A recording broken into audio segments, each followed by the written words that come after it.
చాగంటి సోమయాజులు గారని ఓ మహానుభావుడు ఉండేవాడు. ఆయనకు ఓ కూతురు ఉండేది. ఆవిడ పేరు తులసి. ఆవిడ ఒక రోజున తండ్రి దగ్గరికి వచ్చి అడిగింది, నాన్నగారు అసలు అర్థం పర్థం లేకుండా విమర్శ చేసినా అంగీకరించాలా? దాన్ని కూడా ఊరుకోవాలా? మీరు తొందరపడకమ్మా అంటారేమిటి నాన్నగారు ప్రతిదానికి అని అడిగింది.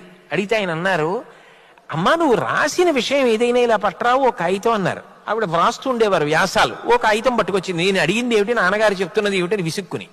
ఆయన కాగితం వంక చూసి అన్నారు, అమ్మ మార్జిన్ వదిలిపెట్టామి, అది కూడా రాసిపోయావా అన్నారు. ఆ అమ్మాయింది, నాన్నగారు కాగితం అంతా రాసేస్తే అందంగా ఉండదు, మార్జిన్ వదిలితేనే అందంగా ఉంటుంది నాన్నగారు అంది.